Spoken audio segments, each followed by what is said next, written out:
Buenas tardes, soy el estudiante de la Facultad de Ingeniería Industrial, Wagner José Sacón Rodríguez, y hoy en este video vamos a desarrollar lo que es el experimental de laboratorio basándonos en el desarrollo de un péndulo simple. Con esto vamos a poder desarrollar diferentes tipos de ejercicios que llevan a cabo gracias al movimiento oscilatorio, y con esto podemos aprender un poco más de cómo resolverlos. Bueno, dicho antes, vamos a desarrollar lo que es el experimental del péndulo simple. Yo pude elaborar lo que es un péndulo simple improvisado y lo pude grabar para después nosotros obtener los datos experimentales. Vamos a observar la oscilación que obtiene nuestro monstruo, y con esto podemos nosotros obtener nuestro periodo experimental. Pude tomarle fotos a lo que es la elaboración de mi péndulo y pude obtener lo que es el dato de la longitud de la cuerda, que es de 13.1 centímetros, su elongación, que es de 1.8 centímetros, y su altura de entre el nudo y el péndulo, que sería de 1 milímetro.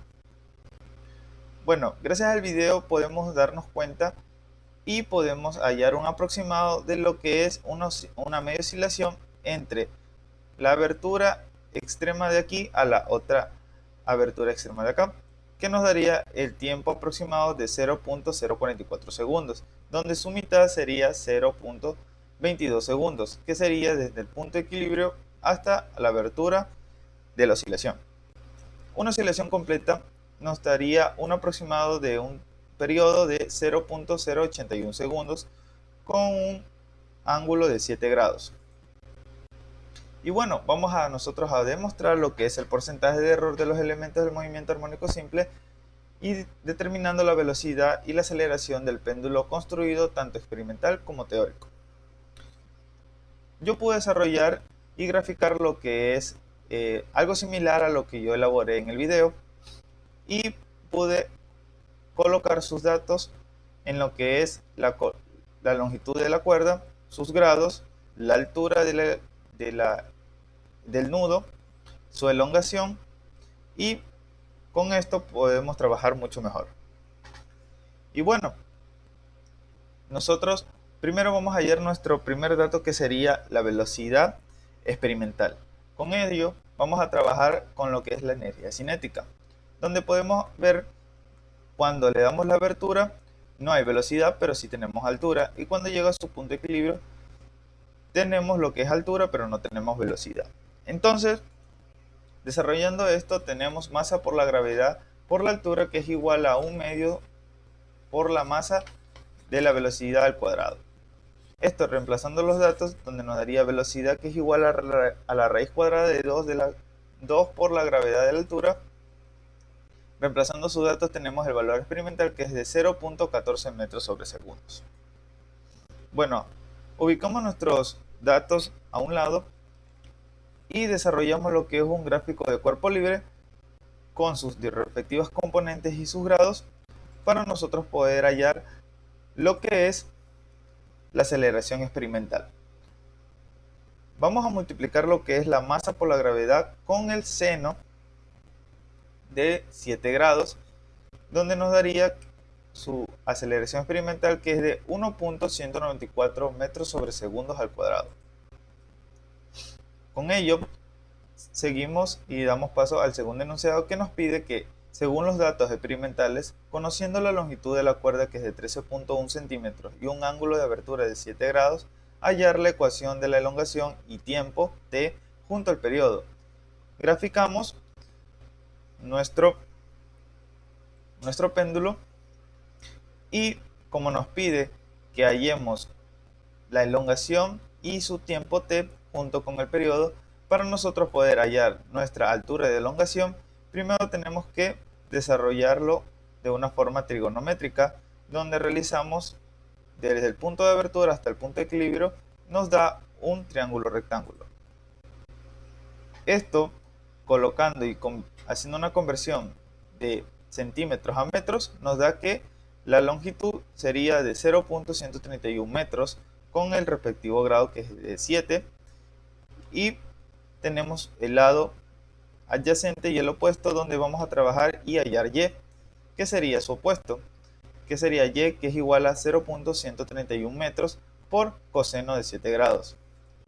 Esto nos da que y es igual a 0.130. Ahora, la altura teórica, para nosotros desarrollarla, tenemos que restarla con la longitud de la cuerda, que sería 0.131 menos 0.130, donde nos da que la altura del nudo es de 0.01 metros, dándole la conversión que es de 1 milímetro. Entonces si tomamos la exacta medida de lo que es la altura del nudo. Y bueno, ya obteniendo estos datos, podemos desarrollar lo que es la velocidad experimental del otro lado de la abertura, pero sabemos que es la misma, no cambia.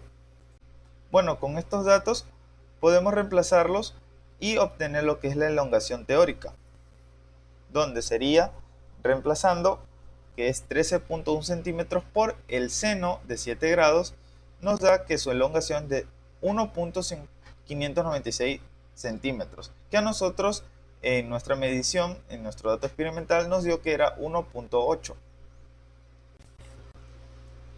Ahora nosotros vamos a realizar lo que es el hallar su periodo, donde realizamos con la fórmula del periodo, reemplazando sus datos, tenemos lo que es el periodo teórico, que nos dio de 0.726 segundos, y a nosotros en nuestro dato experimental tenemos que era 0.81 segundos. Estuvimos a poca diferencia de ser similar. Bueno, la frecuencia vamos a realizarla con 2pi sobre el periodo.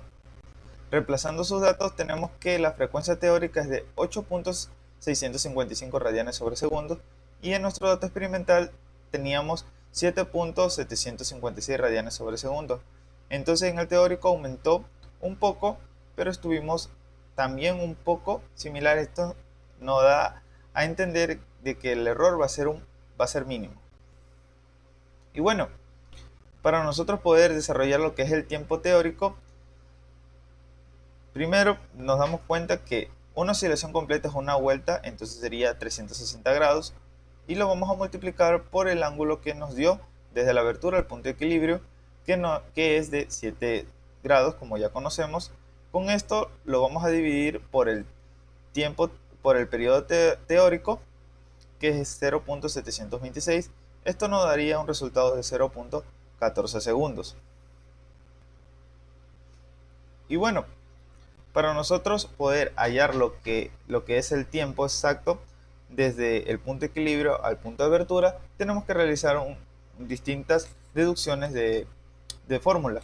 Primero vamos a deducirlas con la aceleración centrípeta, que es igual a frecuencia elevada al cuadrado por la longitud, donde deduciendo esto podemos decir de que solamente tenemos una velocidad y un tiempo, ya que al momento de la abertura no hay aceleración, pero sí hay altura, y cuando esté en su punto de equilibrio no tenemos altura, pero sí tenemos aceleración.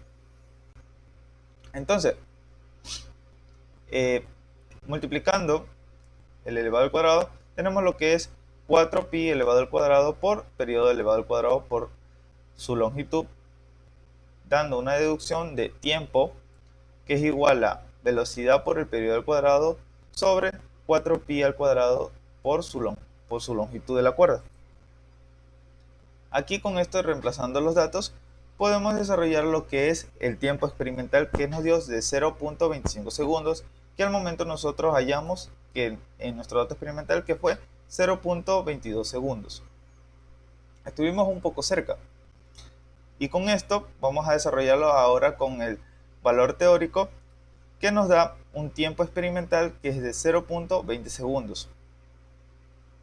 Entonces, ya obteniendo todos estos datos, vamos a ubicarlos en una tabla y vamos a calcular los errores cometidos en cada uno de los datos experimentales al respecto al teórico. Primero tenemos lo que es su elongación. En el marco teórico tenemos lo que es 0.159 y en el experimental tenemos que es de un 0.18.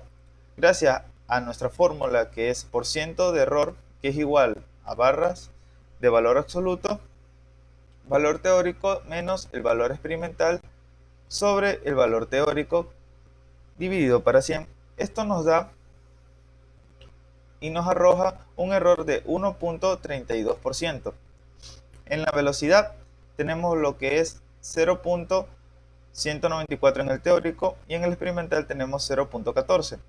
Y tuvimos un error de 2.78%. En su elongación, en el teórico tenemos 0.0001 metro y tenemos en el experimental 0.1 metro. Esto nos da un error de 0% ya que nosotros medimos bien. En el periodo tenemos lo que es 0.726 y en el experimental 0.81. Y nuestro margen de error fue de 1.16%. Como podemos observar, estuvimos un poquito de calcular bien nuestro dato experimental y lo que sigue sería el tiempo del punto de equilibrio hacia su abertura extrema de la oscilación, que es de 0.020 en el teórico y 0.22 en el experimental. Fue de 1% el margen de error, ya que fueron 2 milésimas. En la frecuencia tenemos que es de 8.655 en el teórico y en el experimental tenemos lo que es 7.757. Tuvimos un margen de error de 1.04%. Y en la aceleración centrípeta sabemos que es la misma, no va a cambiar y nos va a arrojar un margen de error que es 0%. Muchas gracias, espero que hayas entendido un poco de cómo se realizan estos ejercicios.